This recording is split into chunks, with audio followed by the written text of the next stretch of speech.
Formula One never stands still. It is a sport defined by constant evolution. Rules change, technology advances, teams relentlessly seek an edge. The 2025 Spanish Grand Prix marks such a pivotal moment. Strict new regulations on front-wing flexibility are now in force. This isn't just a minor tweak, it's a significant technical directive. The aim is to curb excessive wing movement. Teams have watched this development with keen interest.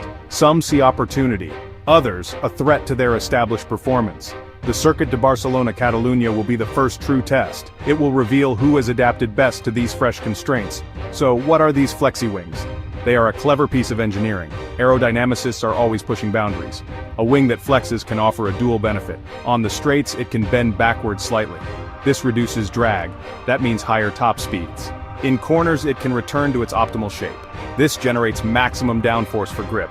This delicate dance of deformation can shave precious tenths off a lap time. It has become a key battleground in the current ground effect era. Cars naturally understeer in slow turns. They oversteer in fast ones. Flexi-wings offer a potential aerodynamic band-aid. The FIA, Formula One's governing body, decided to act. Nicolas Tombazis, the FIA's single-seater technical director, saw a worrying trend. Data gathered throughout 2024 showed wing deflections were increasing dramatically. This was captured by special cameras mounted on the cars. The fear was clear. Without intervention, these deformations could become extreme. This might lead to a flurry of mid-season complaints. Nobody wants a repeat of past controversies. The FIA aims for a level playing field. They want to prevent teams from gaining an unfair advantage through excessive and potentially unsafe wing flexibility. So, the decision was made around December 2024. The new rules are specific and stringent. They come into effect from this Spanish Grand Prix. Previously, under a 1,000 Newton load, wings could deflect 15 millimeters when loaded on both sides. This is now reduced to 10 millimeters. If the load was applied to one side, 20 millimeters was allowed. That limit is now 15 millimeters. Even the wing flap deflection has been tightened. It has gone from 5 millimeters down to a mere 3 millimeters. These might seem like small numbers, but in Formula One, millimeters matter immensely. They can translate to significant performance shifts. The timing is also a talking point. Teams had 8 races in 2025 under the old rules. Mercedes team principal Toto Wolff has a keen eye. He often spots trends before others. Speaking after the Monaco Grand Prix, he offered a fascinating insight. Wolff suggested Ferrari might be a key beneficiary of these new flexi-wing rules. "I think what we have seen is that Ferrari was probably most conservative on flexi-wings," he stated. This is a significant observation. If true, Ferrari might find themselves with a relative advantage. As others are forced to stiffen their wings, Ferrari might already be closer to the new legal limit. Wolff added, "What it's going to do on the pecking order is something we need to look at." Ferrari's own team principal, Fred Vasseur, has been vocal. He has spoken about these regulations for weeks. He clearly sees their potential. After Charles Leclerc's strong second place in Monaco, Vasseur was optimistic. "I think Barcelona is on the calendar of everybody in the paddock with the new regulation for the front wing," he commented. He didn't stop there. Vasseur has consistently used the term game changer. He believes these rules could genuinely shake up the competitive order. "At least we are working on it for ages now," he confirmed. This suggests Ferrari has been preparing diligently for this very moment. The Scuderia certainly needs a boost. The 2025 season hasn't been easy for the prancing horse. They currently sit 4th in the Constructors' Championship. They are a significant 177 points behind the dominant McLaren team after 8 races. Charles Leclerc has managed 2 podium finishes, in Saudi Arabia and Monaco. Lewis Hamilton, in his first year with Ferrari, has seen his best results come in sprint races. Vasseur acknowledged their underperformance in the first third of the season. However, he also noted a positive trend the last 3 or 4 races. This momentum, coupled with the rule change, fuels their hopes.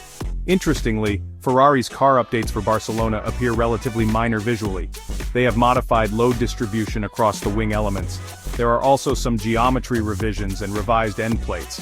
This subtlety seems to support Wolff's theory. If Ferrari was already running a less flexible wing, they wouldn't need dramatic changes. Their car might inherently comply better with the new, stricter tests.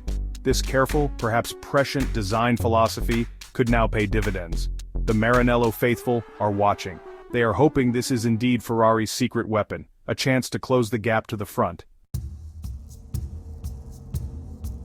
Lewis Hamilton, now sporting Ferrari red, offered his perspective. When asked about Toto Wolff's comments, he was circumspect. "I don't know where it's coming from," Hamilton admitted. "I don't know what gives him that impression. I mean, I hope he's right, but I have zero clue who it's gonna affect and who it's not." This is typical driver caution. Hamilton also described flexi-wings as a band-aid for a poorly designed technical regulation, referring to the current ground effect rules. He feels they are a symptom of a larger issue with car design. He anticipated an interesting weekend in Barcelona. After qualifying 5th for the Spanish GP, Hamilton was more direct. He labeled the flexi-wing technical directive a waste of money. This is a strong statement from the 7-time champion. "The balance is definitely not as nice as what we had before, but it hasn't made any... What a waste of money," he reiterated. He pointed out that everyone's wings still bend, which is half the bending, and everyone's had to make new wings and spend more money to make these. It doesn't make sense. His simulator experience suggested minimal change, perhaps a little more oversteer in high-speed corners. This raises questions about the true on-track impact. McLaren, the team to beat so far in 2025, has a different view. They have won 6 of the first 8 races. Team principal Andrea Stella was dismissive of suggestions that flexi-wings were their magic bullet. At Imola, he quipped, "It's good news when our rivals get their focus, rather than on themselves, onto some of the aspects that allegedly are present in our car, and that effectively are not even present." Championship leader Oscar Piastri echoed this. He believes the issue is how overhyped it is, probably. McLaren remains confident in their overall package. Their Barcelona update included an additional slot gap separator on their rear flap. Red Bull Racing, usually a dominant force, is also adapting. Max Verstappen, currently trailing Piastri in the championship, was pragmatic. "It will change the balance of the car a bit," he conceded. "I don't expect massive time gains or losses between the teams. If you have a good car, you have a good car." Team principal Christian Horner, however, sounded more intrigued. He described it as essentially a regulation change. After a subdued Monaco Grand Prix, Horner stated, "Now maybe that will have zero impact on the running order, but it's a change and it will affect all the teams." Red Bull significantly changed all 4 elements of their front wing. The rest of the grid is also scrambling. Every team is seeking to understand and exploit the new rules, or at least to minimize any negative impact. Mercedes, for instance, introduced a new higher downforce rear wing. They also brought a new floor-edge wing assembly. Racing Bulls went further. They unveiled an entirely new nose and wing combination. This featured a distinctive drooping nose design. Williams believes the regulation change might suit them. They claim they haven't exploited flexi wings as much as some rivals. Haas, under Ayao Komatsu, shares this sentiment.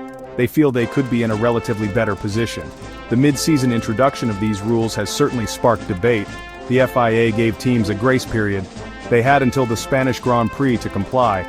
This meant the first 8 races of 2025 were run under the older, more lenient rules. McLaren's remarkable run of 6 victories during this period has not gone unnoticed. Some question the fairness of this timeline. Did it allow certain teams to build an unassailable lead? Nicolas Tombazis explained the FIA acted to prevent a lot of complaints and pressures mid-season. Yet the timing remains a contentious point for many in the paddock. Understanding the context of current ground effect cars is crucial. These machines inherently tend to understeer in slow corners. Conversely, they can oversteer in fast corners. This aerodynamic characteristic poses a constant challenge for engineers and drivers.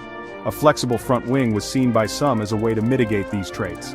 By deforming at high speed, it could reduce drag. By maintaining rigidity in slower sections, it offered front-end grip. The new regulations essentially remove one tool from the engineer's toolkit. Teams must now find other ways to balance their cars. The Spanish Grand Prix, therefore, becomes a crucial proving ground.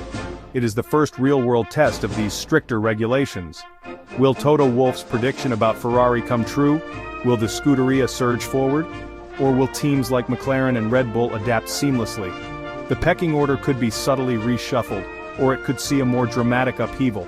Small changes in Formula One can have big consequences. The championship battle is intensifying. Every point is vital. Barcelona will offer the first clues. It will show who has mastered this new technical challenge most effectively. The on-track action will speak louder than any prediction.